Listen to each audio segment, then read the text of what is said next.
everyone. Before we get into our conversation, I want to let you know this podcast is sponsored by BetRivers.com. BetRivers.com, the best place for all your sports gambling needs. Also, don't forget to subscribe to the podcast. You can also watch all of these episodes on the Field of 68 YouTube channel. Now, let's get into our conversation.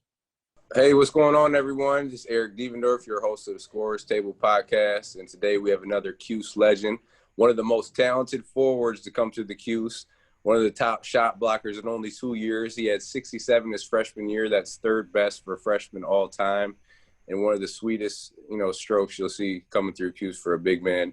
And also one of the most athletic. He's underrated athlete. I definitely seen him put it down on a few guys' heads. So I appreciate you coming on, Tyler Lydon. What's going on, man? Absolutely. Thank you for having me. What's up, brother? Thank you for having me on here. Oh man, it's all good. So we'll start talking about where you grew up in Hudson, New York, small town. So what really, got your interest in basketball? Was it basketball at first, or what was your favorite sports growing up, and kind of who, put the ball in your hand? Yeah, my parents were just they were super big advocates of just getting outside, doing whatever you can, being active. And I have three brothers, so I was really, really fortunate to be able to grow up and play sports with them, both in the backyard, on the same teams, all that stuff. So my parents at first were just more of like, hey, get out, do whatever you can, be athletic, have fun, whatever it is, right? There was no video games, there was no TVs, obviously no cell phones back then. And my parents were just, hey, go have fun. So they put us up a little hoop, and it really started with my mom. My mom was a really good basketball player. She had a couple Division I scholarship offers, but she ended up staying just locally. Like WNBA wasn't even around when she was getting her scholarships. So right. She just she stayed local. She met my dad and kind of did one thing, led to another, and had us and all that stuff. So she put her dreams aside and was a parent for us, and she just kind of was the one to teach us the ropes of the game, really. So you got it from your mom. That's what you're telling me. Absolutely got it from my dad's all right. My dad can shoot a little bit, but when he gets out there, he's a little rusty, obviously now. But he was a good athlete. He went to a school that was even smaller in a town that was even smaller than where I grew up. So he, the coach, he's 6'6". My dad's 6'6". The coach was always begging him to play. And my dad just, I guess from what he tells us, he's like, I got tired one day of hearing the coach come into my classrooms and, want me to play basketball. And he's like, I just never played. I was good. I just never played. I just didn't want to play for a coach that was bothering me all the time. And so I was like, all right, whatever. But my mom was tough. So what do you think? A lot of those, backyard one-on-one games between you and your brother, did that kind of light a fire in your belly, so to speak, to where you wanted to continue to keep getting better? Without a doubt. Without a doubt. I mean, every day, I don't know what kids are like now. I mean, I do trainings and stuff. I feel like it's a little bit different, but back then it was straight hooping. It was 1-on-1, 2-on-2, 3-on, anything you can do to hoop. I didn't even know training was a thing. Exactly. So all we did was we would roll the ball out and we're playing 1-on-1, 2-on-2, right from the jump. And I still don't think me and my older brother ever finished the game. I really don't. And it's a fist fight. Something. So he was the one that really drove me. Like once I saw how good my older brother was, me being the younger one was, I want to be just like him. I want to be better, those sort of things. And yeah, I think that was really the driving force for me to become the player I was. So talk about your 2 years. I think it's, is it Stissing? How do you say it? Stissing Mountain? Yeah. So I went to Stissing Mountain High School until I was a junior. Then I went to New Hampton for 2 years. I reclassified as a junior there. Right. Then my junior and senior year there. But yeah, it was different growing up in a small town. Like I just said, I didn't know half of these things that were even a reality. Like I didn't know you on a national scene was a reality until I was like a freshman, sophomore in high school. And then I finally went and played with Albany City Rocks, who obviously gave me a huge opportunity. But growing up in a small town, things were just so confined. You know what I mean? Like everything was just a small town world. We grew up hunting and fishing and doing small town things. And that's really how it was. But me and all of my buddies, we love sports and those sort of things. And everyone was super competitive. But I was lucky enough to I got super lucky actually. I played in a tournament in Albany with a local AAU team. And then I played City Rocks and absolutely killed them. We won the game, all this stuff.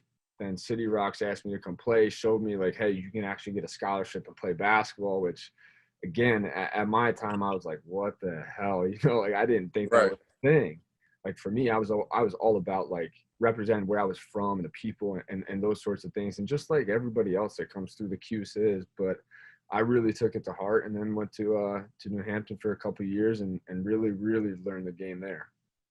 So how hard was that for you? Because like you said, you speak about your hometown. It's a probably a big time family friendly, town. Everyone knows each other. So how hard was that for you to kind of get up and leave from that, go to New Hampton? Yeah. And it's obviously, people you don't know, and for the better for you for the game. But, what was that like, going from your hometown to being away for 2 years?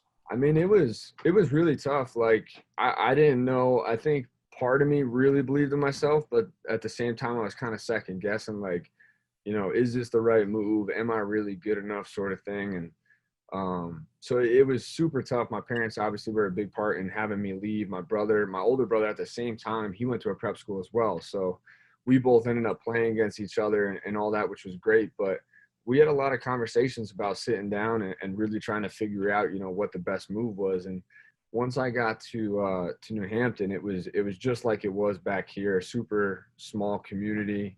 I think the school did a great job of having everyone kind of feel like, we were one big family. So the transition, as much as I was worried about it, really was pretty seamless. And do you think that really helped you, going into the Cuse, just having those 2 years there?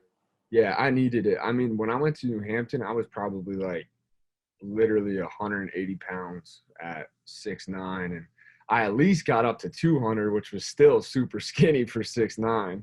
Right. But like just playing that competition, no disrespect to anybody locally, but I went to a school that graduated 45 kids in a public school or 60 kids in a public school. So the competition levels, you know what I'm saying? They weren't really there. And when I went to New Hampton, I was playing rosters that were 10, 12 Division I kids deep. So for me, it was the biggest thing. I learned the game. Coach Pete Hutchins was my coach there. He was phenomenal. He was with me in the gym from 5 a.m. to, if I needed to be there until 10 p.m., whenever we were allowed in there, he was always there. So if I didn't go there, I think I still would have been a Division I player. I truly believe that. And I had offers either way, but I don't think I would have ever been the caliber I was, because that really like taught me the ropes of what it took. You know what I mean? Yeah, you were kind of like the big fish in a small pond, so to speak. Absolutely. Right? You needed to get out and be with the other big fish, right? No doubt. Yeah. I had to learn. I had to get my ass whooped a little bit. Excuse my Yeah. language, but I really did. Like that was the biggest. Oh, you can talk like that all you want on this. Trust me. All right, cool. I had to make sure, Yeah, all good. But yeah, no, I did. I really did. I had to get my ass kicked a little bit, and it was the best thing for me. Let me tell you guys a little bit about our partners over at Bet Rivers Sportsbook. If you haven't signed up with Bet Rivers yet, now's the time. Bet Rivers Sportsbook is offering a $250 match bonus for your first deposit. But what sets them apart is that they require just one play through to turn your bonus into cash money. When you win at Bet Rivers Sportsbook, they pay fast. And now it's even faster with Rush Pay instant approval for withdrawals. It's safe, it's secure, it's reliable. With March Madness right around the corner, there's never been a better time to give Bet Rivers Sportsbook a try. Go to betrivers.com today or download the Bet Rivers iOS app. Must be 21 years or older. Gambling problem? Call telephone number 1-800-GAMBLER. So let's talk about the Team USA, because, now you talk about going from the small town to New Hampton. Yeah. But that now you're killing, you're doing your thing, and now you get the opportunity to represent your country. Team USA 18 and under, and you really excelled. You didn't start any game, but you led the team in rebounding, which is pretty impressive with that bunch of guys. Tell me about that experience and just how it felt to be able to represent your country at a young age like that. Yeah, no, I mean, I felt like I was honestly like it was all a dream. You Yeah. know, like every kid's dream is you're going to play Division I, you want to go to the NBA, all this stuff. But then you kind of get these extra added in things once you actually realize, you know, I'm good enough to play at this level. And so when I was going through AAU, you know, every AAU tournament, you see the kids come in with the USA backpacks on and all the USA sweatshirts.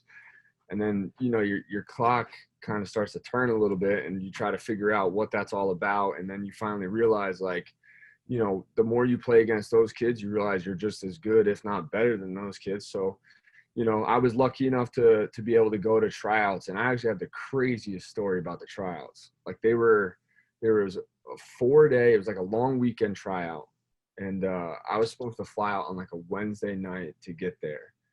Something happened. It was like really bad rainstorms here in New York, and the tryout was in Colorado Springs. Yeah. Tryout for me ended up getting delayed 2 days. So I was supposed to leave on Wednesday night, couldn't leave. Thursday was still a rainstorm, and the tryouts are going on this whole time. So there's, you know, 40 or not even 40, 20 of the top players in the entire country that are trying out. And I'm sitting in the airport in Albany like, man, am I ever going to get there? You know what I mean? And Wednesday night, rainstorm, Thursday, rainstorm, and I flew out like a Friday morning. So I only had a day and a half to really try out. So I showed up and I'm like, oh, this is sweet. You know, I'm going to get my gear. I'll be able to rep some of the USA stuff. I'm not gonna make the team. There's no way I'm making the team right now.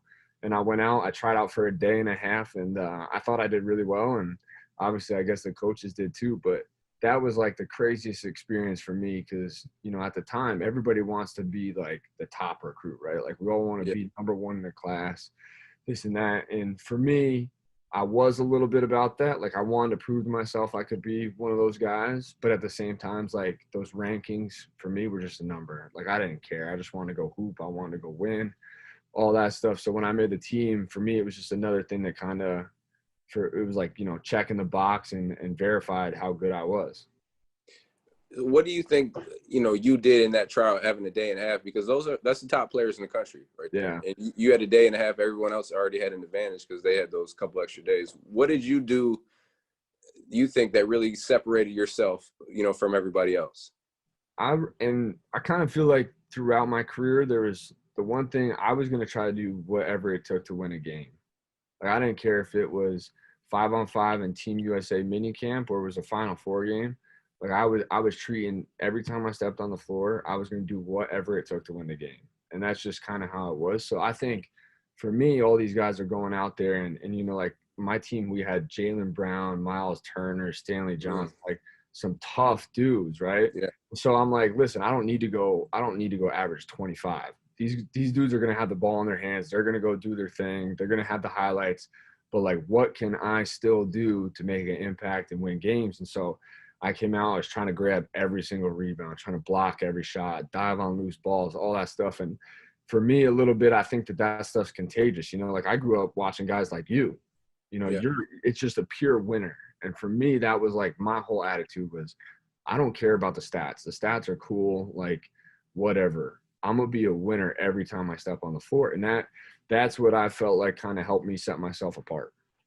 And that as you keep going up in those levels, those are, you know, the attributes you need to stay on a team, especially good teams, because you're always going to have guys who can score the ball. Everybody can score the ball. Let's just be real. But who's going to be that person who wants to dive on the floor, who says, oh, I got him, who's going to block a shot or get a deflection? Like those are the guys who, you know, stick around.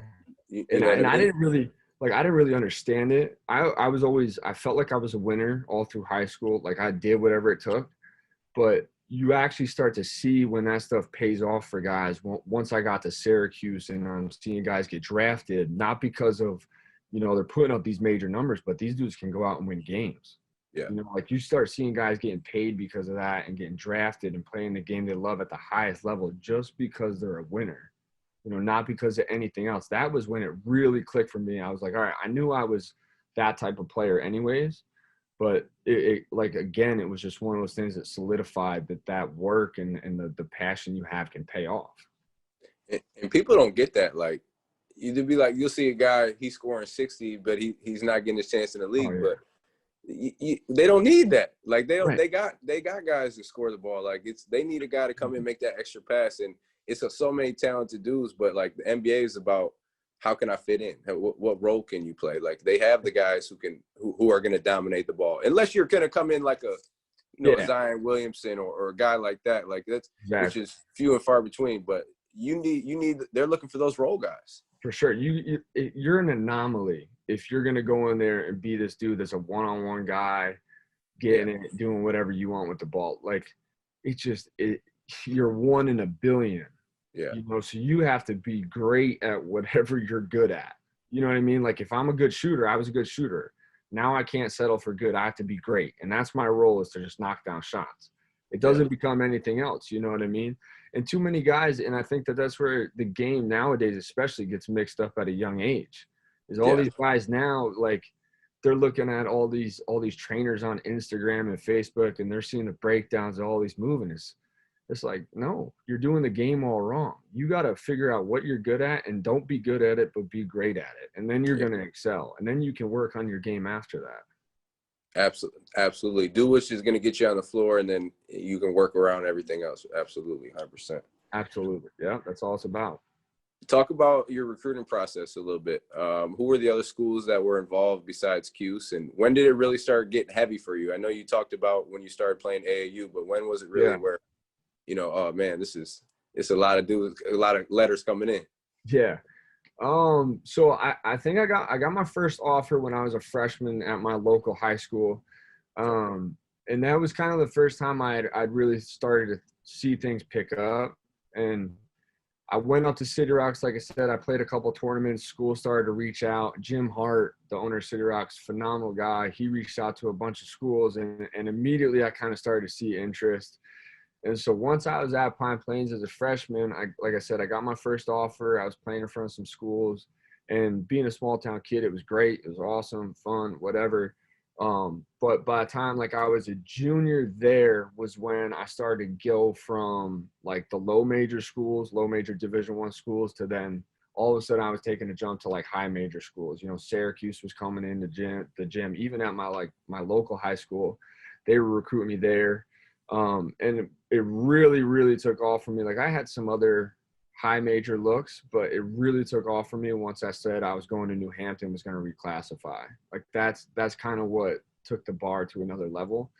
And then once I got there, so I think by the time I got to New Hampton, I'd say I probably had 15 Division I offers maybe at the time, and nothing too crazy. But then I got to New Hampton, and then things just like really took off. I went from 15 to like 30 Division I offers, like super fast within the first, 2 months I was even at school. And I don't know if it was because I had the extra year, or if I really improved over, the summer and the going into the fall and those sorts of things. But it really took off for me there. And so it kind of came down to, for me, the recruiting process got hectic. You start to hear all the same things, all the same lines from every school in the country. And you're just like, all right, well, I want to hear someone that's genuine and someone that actually believes in me. And so for myself, Coach Hopkins was the guy that recruited me. And Hopkins like I do. Like, he's the man. I love that dude.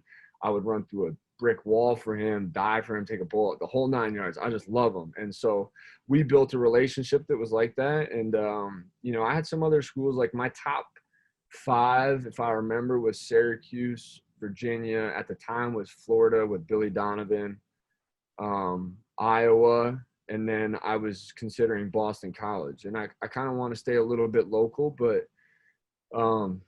at the same time, I wasn't really too worried about it. My whole family, like everyone was like, oh, you grew up in, upstate New York, you were a Syracuse fan. And like, yeah, my dad had Syracuse games on the weekends and all this stuff. And like, that's all you heard around. But for me, I was a basketball fan. Yeah. And like, I loved watching certain players. So I grew up a big Tyler Hansbrough fan. And okay, cool. Okay. Like I loved watching that dude because, when he got hit in the face by Gerald Henderson, right? Yep. Bloody nose, all that stuff. I loved it. So that was like my guy. And I just loved energy and effort. Like that's what he was. Energy and effort. Yeah. That's all he was. And I loved watching him play. And so everyone was like, oh, you grew up a Syracuse fan. And it was like not the complete opposite, you know what I mean? But I just grew up a basketball fan. If it was on, I loved it. And one thing kind of led to another, but the biggest thing for me was just the relationship that I built with Hop. And I was like, you know what, these dudes really can get me to reach my dream and get to the NBA. So we'll talk about your first year. Your first year was crazy. Your Yeah. freshman year. I mean, it's a lot of things that happen, and you had a big impact on that. You guys end up going to the Final Four, but end up losing to North Carolina. But you averaged 30 minutes, I think 10.6 rebounds, a few blocks. Yeah. I mean, you had the lose your shoe, you had the block, you had the Virginia comeback. Like, tell me about that whole first year for you, like the regular season. Kind of what game for you was like, all right, like this is it. I'm here. I'm comfortable. You know what I mean? And then kind of go through the tourney run for me. I want to go through those three things: the shoe, the block, and then the comeback versus Virginia. Man, that whole year was insane. Like for me, it all started the first day I got on campus, because I was like, you know, you get that offer, you sign your scholarship, you know, your letter of intent, you show up on campus, and like you're just in a world now that's completely different than anything you've ever been in. But like at the same time, I was scared, I was nervous, I was excited, you know, I was ready. All those different emotions were going through my body. And the first day I remember like coming out, and I still tell this story to this day. Within like the first month was the first year I think TBT was a thing, or maybe it was like the second year. And you guys came back to play. Oh yeah. And we were in the gym over the summer. And I just remember something happened. And I'm sure Malachi and Frank Howard and those guys can attest to this a little bit differently. But I just remember playing pickup. And I'm like, oh, this is great. This is fun. I'm playing against the legends, all this stuff. We're kind of hanging in there. And then all of a sudden I looked over and it was like, you, T-Rope, all these other guys were like in everybody's face. And it was the first time. And I was like, what is going on? That was like my wake-up call. And you guys were like just screaming about repping orange and like what we do and all this. And we were being soft and everything else. So that was like the big wake-up call. And then I was like, all right, I got to get ready.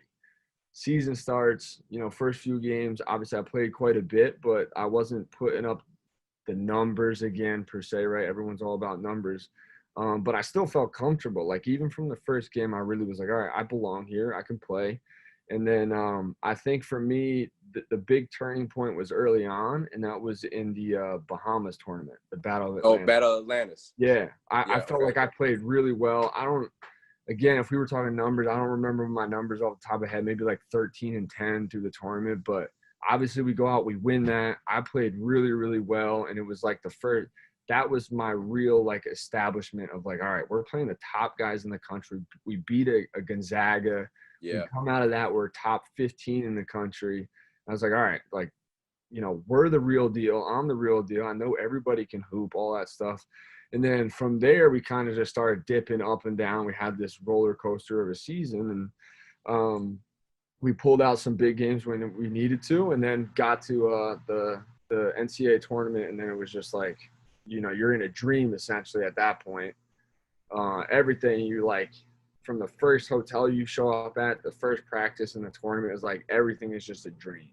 You know what I mean? Like that, you really feel like you're like watching yourself in a movie. It was crazy. And then, we get to the tournament. We go on that crazy run and get to the Final Four and all that stuff. So let's talk about – we're going to talk about those three things. Let's talk about the Virginia game first. Yeah. And just because they were the number one seed. That was in Chicago, right? Yep, in Chicago. And you guys were down. I remember watching the game. I was in New Zealand, and you guys were down. I think it was 21 at half or something like that. And I watched that whole second half, bit by bit, shot by shot, turnover by turnover that Virginia had. What was going on in the huddle, man? Like during those moments when it was getting real crucial. You know, it was like this weird thing. So we were down, whatever you said, 21 at half or whatever it was. I remember going in the locker room. Everyone's kind of feeling a little bit deflated at that point, but like the big thing throughout the season for us was always like my thing was always looking at Mike Benajay and Trevor. You know, like I'm a freshman; those are the senior leaders, all that stuff. So I was watching those guys, and like even though you were feeling a little bit deflated, you would look at them and they were like ready to go. You know, like Trevor's in there in the locker room, amping guys up, all that stuff. And the big thing was Coach came into the locker room, and you know, sometimes you're expecting him to just blow up, you know what I mean? And like get you fired up that way. And so I'm expecting him to come in and get us fired up sort of thing. But it was almost like the complete opposite. He came in super calm. It was like he gave a speech basically along the lines of like, listen, we had an unbelievable run so far. You know, there's nothing you can do to let Syracuse down, yourselves down, this and that. So we might as well go out and just give everything you got. And like he said it just like that, cool, calm, collected. And like I think everybody at that point just kind of looked around the room and was like, all right, like he's right. You know, what's there to lose? So we go out and obviously, you know, we created a bunch of turnovers, got back in the game. Malachi, his second half was a legendary second half of, you know, one of the best second half performances or individual game performances, maybe all time. I don't know. You could throw all those different things out there, but Absolutely.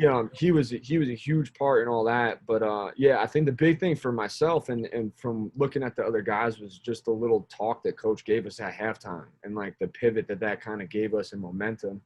But yeah, we came out in the press in the last whatever 6 or 7 minutes there, and when we were down, we cut it to like 10 or 12, and coach kind of told us to turn it up, and we put on the press, and the rest was history. So that was the Elite Eight, and then you guys played North Carolina, right? So you played Yeah. Gonzaga before that game, correct? Yeah, that was when I had the block at like the last second, whatever. So yeah, let's and the shoe was in the same game, right? Shoe was in UVA, block was okay. in Gonzaga, yeah. So we'll keep it at UVA real quick. Talk about the shoe real quick, and then we'll rewind it and go to the block. Talk about that. You losing your shoe. What's going on? So I like the play happens, right? Benajay calls me up to set a screen, and the defender, I think it was whoever's guarding him or me, one or the other, steps on like my heel, and I felt my shoe pop out, right? So I like casually just kick it off. And at the time, I didn't realize, like when I did it, I didn't realize that there was only like 10 seconds on the shot clock, right? Because like a lot of times, you know, you're a point guard, you call up a screener, late shot clock, you want to get some space, all that stuff. So he calls me up. And it must have just slipped my mind. I didn't even realize it. There was like 10 seconds left, so I run up, shoe pops off. And then finally when I caught the ball, and I was not expecting to pass it, like he himself in the video, you watch him pick up my shoe, throw it off. So I'm like, there's no way this dude's giving me the ball. So I was just standing there, right? I'm like, he's going to go get a shot. And he passes it out to me, and I remember I like pump fake. I look at the shot clock real quick. I saw there was like 4 seconds left. And at that point, I got to be the one to shoot it. Otherwise, it's going to be a turnover, and it's just going to be bad possession. So just pump fake, hoping the guy bites on it. He did, and I knocked it down. But it was one of those things like everyone was like, why'd you do that? Why'd you do that? And I was like, you don't ever think like your shoe's off in the game. You know, you're still playing. It is what it is. And that was a part of like it was second half, right? That was like the beginning or the late first half, if I remember correctly. But like that was the point. There was a point in the game, even in the first half, where we were like down 15, and then we came back a little bit in the first half. Things started to get carried away. I hit that, and then we cut it down a little bit more. But that whole game was just a Cinderella story. It was crazy. So that play kind of going into half, it kind of toned it down a little bit for them. You know what I mean? I would think a little bit, right? If I was the team playing someone that just hit a three with their shoe off, you know, it's like at the same time you feel comfortable because you're up, but you're like you kind of look around, you know what I mean? That shouldn't be happening. No question. Like those type of plays are plays that carry over, right? Like and then it start a fire under the team. Like, damn, okay, like we got something going on right here. Absolutely. Like let's keep it rolling. And for me, like I was always the type of guy, I just need to see shots go in. Yeah. So even like shoe on, shoe off, whatever it was, if I saw a shot go in, I started to feel better and better and better, you know? So I think even for myself to hit that 1-3 with my shoe off, right? I happened to get lucky, make it with my shoe off, and it was a bigger deal than it was. But when you break it down, I was like, all right, it felt good to just watch the ball go in because I was having a slow first half. I came out, I hit a couple bigger shots in the second half and some better plays defensively and stuff. But, like, those little minute plays really can change and alter the game for an individual and the team. I mean, you were so great in the middle of that zone just because, you know, the zone is based on can that middleman move? Can he be active? Can he cover space? When it goes to the high post, can you defend that one-on-one? Right. You know, can you take away the passes? And and you were one of the best at that. Let's rewind it to Gonzaga. Take me through that whole situation about the block, because it was late game. Yeah. You get the block that goes to the high post. Take me through the whole situation. So we knew we kind of had a couple ideas. We thought that they were going to get the ball to Kyle Wilcher, right? Like he was their big time player. They had some bonus on that team, so they had a couple of guys, Perkins, right? And we really felt like their go-to in that time was get the ball to Wilcher. So we did a great job denying him the ball. We didn't allow them him to really see a shot that he felt comfortable with. And then it was a really quick play, but Perkins got it back around the top of the key area, and he just attacked the middle of our paint because Benajay and Trev were spread out, right? Like they were guarding the three-point shooters, so the game didn't get one on a buzzer beater three or whatever. Right. They were spread out, and we knew Perkins probably wasn't going to shoot a three, so he then becomes a driver. And at that point, Coach he didn't break it down like that, but he was just saying, let's play straight up, straight down, no fouls, none of that stuff. And Perkins drove the ball, and once he went up again, it was one of those things for me that was just more of an instinctual thing. Like I didn't think about the next play. I didn't think about anything to do with fouling, none of that. I felt like it was the right thing to do was to get a hand up and try to contest the shot. And then I realized, oh shit, I was a little bit closer than I thought, and I ended up getting a piece of it. So it ended up being a really good play. But everybody else on the team did a great job from a personnel standpoint and paying attention in that timeout to know what we were going to do. Man, your freshman year, you have a hell of a run in the beginning of the season. Like you said, it was some ups and downs, and then you get into the tournament. And you had some special moments, bro. Like for a freshman, like shoe off, block, come back Virginia. Like for your first year, that's pretty special to have. Like a lot of people don't have those in their whole career, right? Yeah. Dude, that's what it's funny. It was even brought up, and like when you asked me to do the podcast the other day, I was kind of like thinking about some of the stuff we were talking about, and it's funny that it even happened. But like I literally was just having this conversation with my older brother and my parents the other night. Like we were just sitting around randomly, casually one night, watching some basketball, whatever, and we were hanging out and enjoying it, whatever. And they started to ask some of the details of like, what do you really feel? Because I never really talk about this with anybody. Because to me, it's just like, it felt like it just was any other day. Like that was supposed to happen in my mind. Like I believed it all. I felt like it was going to happen at some point. And so like we were just sitting around, we're talking about it, and like it really felt like a dream. Like I don't know, in my heart of hearts, when I look back and I feel like I'm envisioning everything that happened, it really felt like a dream. That was the craziest first year as a freshman. And like you said, guys play for, 4 or 5, sometimes 5 years, and they don't even come close to a season like that ever. And I got that all in my first year. So it was, for me, it was the craziest thing. It was almost like every basketball dream you hope you had all came down to one season and was like right then and there. The only thing better obviously would have been to win the Final Four and win a championship. But like I was that close in my 1 year to completing that stuff, so it was crazy. Yeah, unbelievable freshman year. Set you up, I know, confidence-wise going into your second year, sophomore year. You're the man. You ready to take that next step. You're preseason Naismith, on the watch list, top power forward in the country. You got all the accolades. You end up having a great year. 13-8, I think assists, 2 blocks. Probably, and this was my first year on staff, so it was a learning experience for me as well to kind of be on the other side of things. But talented team, obviously, probably we could have done better as a team, but that's how it goes sometimes. But coming into that year for you, did you feel that pressure coming in, like knowing that, like, hey, I just had a great freshman campaign, they're going to expect more from me. I'm gonna have more on my shoulders. Like, did you feel that coming in? And talk about that second year a little bit. I felt it when I first said like the words "I'm coming back," and like I have a video I posted on my Instagram as a little highlight tape, whatever. And in the start of the video says "I'm coming back." And once I said that I was coming back, was like the immediate. That was like the first time I felt the pressure per se. And Yeah. like for me, I was always good about like pushing that stuff to the side. So I felt it like right away in the off season. Like for almost, I would say, if I would give it a timeline, maybe a week, 2 weeks, right?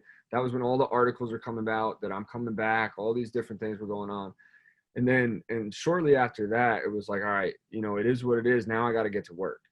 And so my thing was, and it still is, like, there's no amount of pressure that you're going to put on me or anyone else is going to put on me that's greater than what I'm going to put on myself. Right. You know, so for me, the toughest part about going into my second year was the amount of pressure that I did put on myself. Like I knew that I was quote unquote the guy or going to be the guy of the team and all that stuff. And I think at times I probably put way too much on myself. Like, yes, I had a good second year. I had the 13-8, but like in reality, I feel like if I just went out and played my actual game of basketball half the time, I think I would have averaged 20 and 15.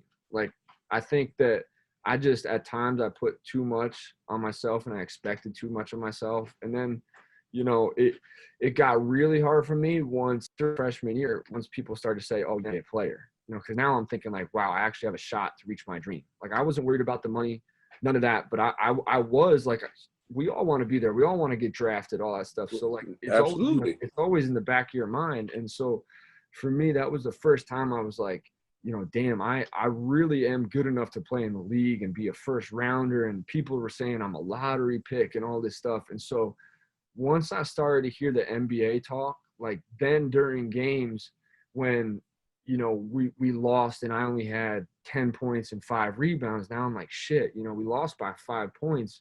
You know, if I had 15 and 10, now I look better for the scouts and this and that. And so like I worried a little bit, probably too much about all that extra stuff.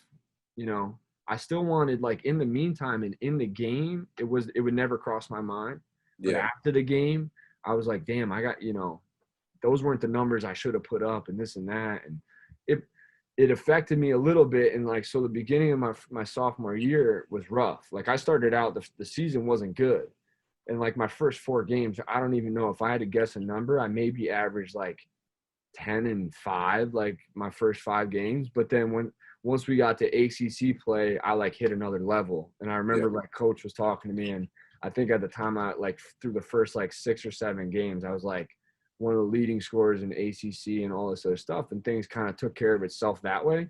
But it was a real struggle for me mentally, like to start out that season with all those accolades and the pressure that I was putting on myself. And it can be a lot too. I mean, especially, you know, like you said, bro, coming from where you're from, like you're a small town kid, like you don't ask for all that stuff. So like when all you at a big time school, high level, and all that kind of comes on you like that, it can be a lot for a kid. You was 19 years old. You know what I mean? Yeah. I definitely I definitely took it a little bit too hard, I think, you know, pressure wise. And like you said, like growing up in my small town, I was used to going to a game that had 500 people max in a gym, like max. That was a sellout game, quote unquote sellout. The games are free, you know, like right. people are coming out and driving their tractors to the gym. Like Yeah. that's just how it was. And so I'm not, you know, then all of a sudden you're playing Duke, 35,000 people, you know, and you're expected to be the guy playing against, you know, all that stuff. And I wanted that. I really did. I wanted that, and I expected it of myself, but I just put too much pressure on myself at some points, you know. And like I think that really caught up to me, and I finally learned once I got to the league and I was drafted, I finally learned that I got to be able to push that to the side and then go do my thing, sort of. So, you know, it was like a blessing in disguise. You learn a little bit from everything you go through, you know. Absolutely. It's a part of your journey, and your journey is your journey, no one else's. You know what I mean? No doubt. Two games that really, I mean, you had a great season. 2 games that stood out to me. The North Carolina game, at North Carolina, we lost, but you killed. You had about, I think you had 29 and 16 or something like that. And Mitch Kupchak was at the game. Yeah, I remember that. And then the play at Clemson, so let's talk. Take me through that play, because I forgot what Coach wrote up in the huddle. But you ended up getting the ball up top, and it was kind of, you saw it, and then you ripped through with that drive. Yeah. Hit T in the corner and he knocked down. Wow. So what was that? What was drew up right there? It was the same exact play Villanova drew up to beat North Carolina in the for the championship the year before. Same exact thing. For the handoff. It was supposed to be a handoff. Yes. So that's all it was, right? It was a little pitch back, it was supposed to be for me. So it's supposed to be, I get my shot up top of the key, knock it down. Yeah. So like right away, just you could see the way they were playing, there's no way I was going to get a shot. So the second I caught it, and like, being a good shooter, sometimes all it takes is a quick, like, get my eyes on the rim, and now I'm gone. Yeah. And it's not even a pump fake, but it's just eyes to the rim. So I just looked at the rim quick. They kind of just stopped for a quick second. I knew I had a little edge on my guy, and I saw Tyus wide open in the corner, and I was like, it's all day. I'm passing it to him. I didn't care if he was a freshman, whatever. And big-time player, one of the best scorers, in 3 years ever probably at Cuse. Like, absolutely big-time player. But, like, we all had trust in each other at that point, and I was passing it to him all day long. Absolutely. The right play. You made the right play, the game-winning play. Yeah, absolutely. I mean, what a shot by him. But, man, those feelings, buzzer beater, stuff like that in college, you cannot beat it on the road. Oh. On the road, and I remember I was right in the middle of that thing. I remember it. I saw the video the other day, and someone was like, "He's more hyped up than anyone on the team," and you were like grabbing all of us, and all. It was so funny. Look, that's that passion, that passion for the game. Absolutely, you can't teach that anywhere. No, that's a fact. So we'll talk about after your sophomore year, you decide to leave. What came into that decision, and why did you end up leaving?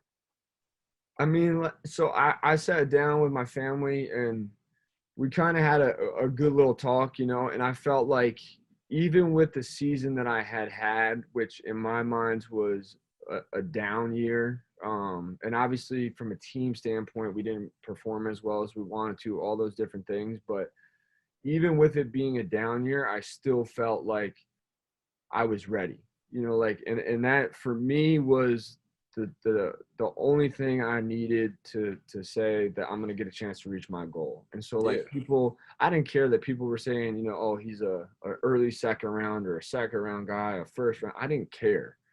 My biggest thing was I really felt ready for the league. Like, I stayed my 2 years. I added weight on. I expanded my game a little bit. I was more comfortable doing some things that I wasn't before. And so when I was talking with my parents that, we just kind of sat down and we were looking through our options and trying to figure some things out. And for the longest time, like, that was the first year that the NCAA came out with the whole like timeline of where you can come back and all that stuff. And for me, it was either I'm going or I'm not. I didn't care what the NCAA said, none of that stuff. It was either I'm ready and I'm going to the league, or I'm going to take that head on, or I'm not. And so I sat down with them, and I really felt ready, and they believed in me. And so that's all it really took. Yeah, I remember too. I was in the office that day when you came in with your parents, and I was like, "Yep, he going." I know it. I knew it in my head. But it was like you said, bro. Like, all you don't need everybody else to believe in you. If you believe in you, like the hard work that you put in, like, that's all you need. Like, that's what you're gonna have going forward. Everybody else who's saying something, they're not gonna be with you. That's it. And it was as simple as that. Like, I seriously remember just being like, I really know I'm ready. I made a call to, like, I talked to my high school coach here and there, and when I knew I was like gonna decide that I was going, I talked to him a little bit and asked for some advice and some other stuff. But the biggest thing for me was like you just said, I don't care what anyone else says. It did not matter to me at that point. I was ready. Absolutely. So tell me, what was it like, playing for Coach B during your career, and then give me your favorite Coach Boeheim story. Locker room, after game, funny, whatever it is. Yeah, I mean, Coach B's a legend. Obviously, there's everybody knows that. Anyone that's a college basketball fan knows that. Anyone that's a basketball fan knows that. But playing for him was like the first time you meet him, it's a surreal feeling. Even when you're getting coached by him in games, my sophomore year, I'm like, I still couldn't believe that this dude is teaching me how to play the game of basketball and was my head coach and all those different things. I mean, my favorite story, man, I don't know. That's a tough one because, like, I feel like there's so many that are hilarious that you want to talk about, but then you got one where he went off on T-Robe or something. Oh yeah, there's a million when he went off on T rope. No, when he I actually have one of my favorite stories, and I was telling this the other day, and Caleb Joseph might get mad at me for telling this story. But anyways, it was actually the Gonzaga game. It was like, I want to say it was late second half. Whatever happens, right? They come down, made a big play. We came down. And at some point, late second half, I made a big play that it wasn't a block. It wasn't anything like that. But I made a big play that was like diving on a loose ball or something. And Gonzaga called a timeout. And it was the first play, I remember, though, that you could feel like the momentum start to shift in that game. We were like down 6-8 the whole game. And so I made a bigger play where I dove on a loose ball or something like that. And everyone's sprinting back to the huddle, fired up. And Caleb Joseph, I remember he just was so fired up. He punched me like hard as shit right in my arm. And I was like, damn, like I'm like rubbing my arm. But Coach saw it. And Coach freaked out on Caleb. He like lost his – don't you punch him. What are you doing? And Caleb just like, I was just excited, Coach, But it was like the most – it was like out of pure joy that Caleb was so fired up. I mean, even in the moment, I was like laughing my ass off. I thought it was so funny, but Caleb kind of got the rough end of that stick, I guess. Yeah, well, come on, man. He's not trying to risk any type of injury. Right, yeah. That's the way he looked at it, though, which to me was hilarious because, like, I was going to shake it off. I was like, damn, and I was shaking it off and I was walking in the huddle and me and Caleb were dapping each other up, but that's not how Coach saw it. He wasn't taking any chances, I guess. Yeah. So you talked about it a little bit ago. You get drafted first round. You get drafted by the Jazz, and then you end up going to Denver. Yeah. But you get to hear your name called. You get to shake the commissioner's hand. Like, this is, like you said, we talked about it. You come from a small town. Like, this doesn't happen where you're from. Yeah. You know what I mean? So tell me about that. When you hear your name called, you get to shake his hand. Like, what's everything going through you at that moment? Yeah, I mean, so the way we did it was I sat down with my agent, and at that time we knew, like they kind of give you a range that you're expected to go in. My agents, right, they said I was anywhere from the 15th pick probably to like the last pick of the first round. So they had a really, really, really good idea that I was a first round pick. And obviously there's chances you fall below that or go above it, whatever. But so you get invited to the green room, right? If you're usually like a lottery pick, they call it the green room. So top 15 or 14 picks get invited. You can accept it. And sometimes they'll extend it to people beyond that. And I'm trying to think, and it's probably something I probably should remember. I think I got an invite, but I can't really remember. And anyways, even though we knew I was pretty much a lock at a first round pick, I still decided to not go to the draft. So I decided I want to stay home. So we actually just threw a party like at my house, and we invited all my close friends and family. It was kind of it was a really tough decision. Like you said, do I want to go and shake the commissioner's hand, right? Hear my name be called there, or do I want to be here and, just kind of growing up how I grew up and the way my parents raised me, I felt it was best to spend it around all my family and friends. And absolutely, when you go to like the green room and you go to New York City, I think you only get to bring like, I want to say like 5 to 7 people. And I was like, man, I can't do that. Like, how am I going to pick 5 to 7 of my close family and friends? That's real. So my dad went out, bought this giant like 70-inch TV, and we put up a monitor and stuff, and we just had all our family and friends come here. And so that's the way we did it, and I wouldn't have had it probably any other way.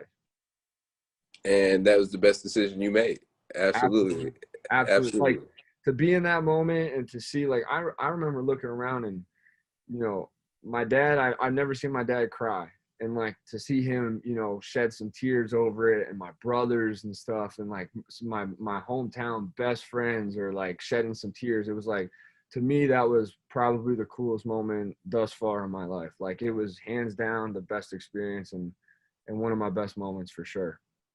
That's what life is about, bro. It's all about these moments, like these little moments that we can put together. And when you have one of those moments with your family, like you said, like, you could only choose 5 to 7 people. Like, you want to be around all those people who were there with you from the beginning so they can experience this with you. Yeah. And that was special, bro. Yeah, no doubt. And I got a cool. I had Eric Lane come back. He's the video guy at Syracuse, and he came and made a cool little video that I get to look back on every now and then. So it was dope. It was the best, by far the best choice I made. No, that's tough right there. So I just we'll talk about the NBA a little bit. But first off, like because it's so people don't understand how hard it is to stick in the NBA, because first of all, it's not just about basketball. All right. Now when you come to the NBA, it's a business, and we talking about it. The best players sometimes don't get the playing time or get chose. So talk a little bit about your experience and how it's more than basketball, and it's a business, and how people can sometimes get that misunderstood. Man, it was when I got to the NBA, and don't get me wrong, I would never trade my dreams and the way things went at all. But that was my dream, get to the NBA. I got there and it was nothing like I ever imagined. And not to say like I didn't love basketball, or I didn't have a phenomenal experience or none of that, because I did. I had a great experience, but for me the thing that really changed me was the business side of the game. And there was nothing like I kind of mentioned before, like I never played basketball to make money. But it was the first time in my life I was seeing the politics to basketball. And again, it was nothing like at that level. It's not always, if you're the best player but you're making less money, you're still not going to play, and then it's also like, oh, this guy's agent is that guy's agent. We got to do him a favor. So now he's going to play over somebody else that's making the same amount of money. And so like there was so much going on that it was almost like hard to keep up with. It was, to me, I was always straight up about, if you're the best player or you can help the team win, you should be playing. It's plain as day. It's simple as that. When I got there, it was not to say it was the complete opposite, because obviously it's $1 billion industry. They got to do whatever it takes to win. But there's so much more that goes into that even like diehard basketball fans would never understand. And so when I got there and I had to handle that stuff, that for me was the biggest thing that affected my career and my life, really, like when it came to basketball. Yeah, absolutely. And I think it's crazy, because I think, like, I look at GMAC kind of like his path, and it was kind of similar. Like he got caught up in the same politics sides of things, and like you said, people don't really know that, bro. Like and then once that stuff happens, sometimes you could go into like, dang, like, now I'm not saying like a depression, but I'm saying like I can't control this. Even if no matter how hard I'm going, how hard I'm working, like I can't control this, and that can be deflating, right? That stuff killed me. I remember, and like I'm gonna tell a story. I never even told there's very, very, very few people that even know this. Going into my second year, come off of my knee surgery, right? I hurt my knee my rookie year. Came back, felt stronger, faster, all this stuff. I came out in the summer and was killing dudes. Like, to the point where, and I was always a guy, again, I'm a very straightforward person. Like, I would go up to coaches and I would constantly ask them, hey, what do I have to do to play? Like, tell me what I got to do to get better, in this off season, in this summer, whatever I can do, I'm going to do it, because I want to play. I want to show you guys I can hoop. I want to help this team win. It got to the point where my second year going in with the Nuggets, they were like, you're killing it. You're one of the best players in the gym, night in, night out, whatever. Just keep doing what you've been doing, right? And so, like, part of me is like, all right, I'm feeling good. And I really was, like, I truly felt like I was killing these dudes, and I was one of the best players in the gym. Stuff kind of started to circulate. I kind of heard a little bit about playing time, potentially like a little bit of backup. I'm going to stray away from saying starting, but there was some like speculations of getting some serious playing time. When the off season comes around, and this shows you the business standpoint of it all. So, right before we have our training camp, right, which is in September, the preseason starts in October. And going into your second year, the team has an option if you're a late first round pick. So they get to pick up your option to pick up your third year, whether you're going to stay or go, whatever. So the team wasn't sure what they were going to do with me. They just went out, they drafted 2 more guys at my position. But yet this whole summer they were telling me keep doing what I was doing. I was going to play a ton. I earned minutes, all this stuff. And when it came down to it, I said, look, I know you guys you're not going to play me. I know you're not going to sign me back, right? There was all this stuff, training camps. I went from being a guy that was supposed to be playing a lot to now being third team and then not even being third team in training camps. And I was like, well, I don't understand what is up with this. I was still killing dudes, all this stuff. So it came down to the option stuff, and I was like, listen, based on training camp, I know you guys aren't going to sign me back. So I know you're not picking up my third-year option, right? I know I'm not going to play for you guys. So I demanded a trade. And at the time, there was like 3 teams to 4 teams in the Western Conference that wanted to trade for me and that were going to pick up my third-year option. So that was guaranteed money, and they were telling my agents that I was going to play. Right, so that's 3 or 4 teams that were guaranteed money right there and all the playing time, all that stuff. So I was hyped, right? The Nuggets came out and said at that time that they were not going to trade me to a team in the West. It basically came down to they didn't want to trade me in the West because they were afraid of me blowing up and then it firing back in their face, right? And then they lose out on money and they could potentially lose games. And same thing in the East. They were like, oh, if he goes to the East, now we lose. Now they had to look at a money standpoint and what they were getting in return, when in reality, it came down to like, hey, I was invaluable to you guys at that point. Like, I didn't mean anything. You know what I mean? You could have just got rid of me, but because of the business side of basketball, they didn't. And then one thing led to another, and that essentially was like the end of my career. But hey, your journey, like you live and you learn, like you had nothing, you couldn't control that, bro. Like, oh yeah. Yeah. But it, like, to your point, what you were saying, that was like, when I was going through it, it was the most deflating thing ever. Yeah. I remembered like once they told me that they weren't signing me back, I remember calling my fiance and my parents and being like, I'm serious. I might pack my bags up and I'm done. Not because of, it didn't have to do because of my love of basketball, but it was because of the fact that I was like, listen, I was tired of going into facilities night in and night out and seeing grown men that would say one thing to you and then do the opposite. You know what I mean? Like, to me, that's not cool. Like, I'm just a straightforward person. If I wasn't good enough, I would rather them been like, hey, you're not good enough, you know, rather than beat around the bush or do one thing and then do the other. I'm just a straightforward person. I would just rather things have been like that, you know, and instead they kind of dragged me along and they put me through all that stuff. And it got to the point, like you said, it was just super deflating. Which you know, kind of is a segue for what you're doing now. You know, Yep. and you could kind of teach all these, you know, kids coming up, you know, the experiences that you had are priceless, bro. Because, Absolutely. you know, Yeah. once again, coming from where you're from, no one has experienced what you have as far as, you know, playing on that level of basketball. So talk about, you know, what you're doing now with the training and coaching and, you know, how you're using your experiences Yep. to help these kids. Yeah, so myself, my older brother, one of my cousins, and my best friend, we all started a business called LMC Athletic. It stands for all of our last names, Lydon, Mergendahl, Cooper. And anyways, basically all we do is we run camps, clinics. I do personal, individual trainings, group trainings. And now it's just myself, Justin, and my cousin.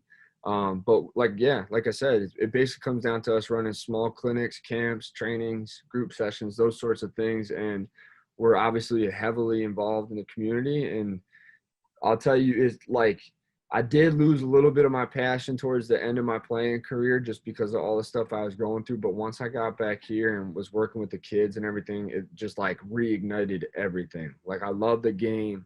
I'm in the gym literally every day, almost all day. And we're putting on all sorts of events, and to see the kids and give back a little bit to the community here and there, and just be a part of you know, basketball in an area that could really use it, to me is awesome. Like, our area that I grew up in, we have a ton of talent. Like, I work out multiple Division I players, some guys that want to be pros, all this stuff, but it it could use more of what I know I can give. And so when I come into the gym every day and I can see that I know these players need that help and stuff, I think it's an awesome experience, and I have a ton of fun doing it. I love it. And it's kind of like, I don't know, everyone has their perspective of how they look at things, but I never made it to the NBA. I feel like I had the talent and skill to play there, but then how I look at it now is like, this is what I was supposed to do. Like I went through what I went through to be able to share it with these kids, or these people, share my story to help them. And I don't know, if you look at it, that way from your journey. Yeah, I'm a big advocate of, I think like everything happens for a reason. Like that's just how I am. I really do believe that. And I think I'm here for a reason. I think I'm working with the kids for a reason. And it's been, like I said, it's been phenomenal. And I think I've seen like the progress I've made in some players' lives and on and off the court. And like I said, I really would not trade it for anything. Like there is no amount of money that I would make doing something else. I don't care. Like I love being a part of these kids' lives. I love helping them grow as people, as players, all that stuff. And I really do think I was meant for it. Yeah, you're just like igniting something that will hopefully ignite something else. You feel what I'm saying? Yeah, no, it's a great feeling. You get to see these kids when they walk in the door, and when they leave, they're totally different players and people. And like, to me, that's a cool ass feeling. I love it. Yeah, especially when they know your background, they know where you played, Right. they know who you played with, so automatically you got their attention. So Right. Yeah. Yeah, no, it's dope. And like I almost look at it like I remember the first time when you guys came in the gym that summer, and like the way I looked up to like you guys when we were hooping, and even because I watched you guys all play at Syracuse and all this other stuff, but when I was there, it's like you instantly gratify and want to pay attention to everything that person's doing. So it was like the same thing when you guys came in that summer and we're playing pickup and we're watching you guys and stuff. It was like I wanted to watch everything you guys did, because you guys did something right to get to that point. You know what I mean? And it's like picking up on those things. And all these kids, like they all are like that too, and they watch every little move you do. 100%, bro. 100%. That's real. Right. That's good stuff that you're doing, bro. So, tell me your favorite place to eat in the Cuse. Favorite place? Uh, I don't know. It might have to be Dinosaur Barbecue. Okay, you It going might with the have Dino. to. It might have to be. I'm a big barbecue fan, so I think I got to go with that. What's your favorite place? My favorite place, bro. Well, I'm vegan now, so I know. uh, That's what I'm saying. It's like, what's your favorite place? What's your go-to now? probably my kitchen, for real. Really? Man, I'm telling you, I make all my food, man. Seriously. But I like they just opened the Salt City Market in Yeah. Syracuse, which it's Yeah. like a bunch of different vendors, and they got some some plant-based place and some juice place. So Yeah. I'm a represent and definitely buy local. So it's Of all love. course. Absolutely. You got to. Yeah. So last question, bro. Talk about this year's Q's team. I don't know if you've really been keeping up with them. What do you think? And then also, these probably the past, I don't know, man. You could go 5 to 7 years. It's always seems like Q's is like, right, we're on the bubble every year. They talk about it every year, right? Like, No. what is something you think that, they need to do maybe to where it's like, all right, we're in for sure. And no more bubble talk. Yeah. I think, and this is back when I was there, because like that, my first year was so inconsistent. Mm-hmm. Like we had that up and down. And even my second year, we were a bubble team. And like you said, it's really been the last 5 to 7 years, which was when I was last there. But to me, it's just consistency. Like watching those guys play, it's night in and night out, being the same team, same players, whatever your values are as a team, but making everything super consistent across the board. Because I think when you do that, you eliminate, whether it's, simple stuff like the turnovers or anything else, you can like really define the game once you take that stuff away. But I think the consistency from, the team standpoint, player standpoint, all that stuff, I think that's the biggest thing. Because I think when you take, like I said, if you're a consistent team, you come out, you compete night in, night out, the same player, all that stuff, things just become simple. And even watching them a little bit, I think if there's a way that they can become really consistent, I think that they'll be a really good team. I think that they're a tournament team. I think that they're can really, really have a shot to compete in it and all that stuff. And kind of going back to what we were talking about earlier, you know, about the energy and effort thing, like, because this year is different, right? It's, you know, you're having your pauses and all with the COVID and everything. Yeah. So timing might be a little bit rusty, missing shots, but like the two things that you can be consistent with, it makes a big difference is your energy and effort. You know what I'm saying? Like you said, diving on the loose ball, like communicating, like doing all the little things, because now those little things end up being big things, right? They add up. Every single loose ball, all that stuff adds up quick. Up quick. But I think they'll get it. I think that they're like right on the brink of being a really, really, really good team. I think they're a good team. I think that they're on the brink, and like if they can find that consistency of like really doing some damage, I think they're a tournament team, but I think if they get in, like you know from experience too, but when Cuse gets in the tournament, there's no one else that plays a zone or plays against a zone that's like the Cuse. So that's why Syracuse always seems to do pretty well once they get in. And I think they're the same way. They'll get in, and I truly believe they'll get in, but it comes down to consistency, and then they'll make some noise, and we'll go get a ring or whatever we got to do. Yeah, you know, I mean, but you know, Syracuse fans spoiled. They're not trying to hear that. You lose 2-3 games, they on top of your head, and it's just, you know, it's a part of it, right? That's all it is. That's how it is. That's what you sign up for. You know what I mean? That's it. Absolutely, bro. Well, T, man, I appreciate you coming on, bro, taking the time. I definitely, you know, had fun with this podcast. So hopefully we can do it again, you know, down the line. Absolutely. I appreciate you having me, brother.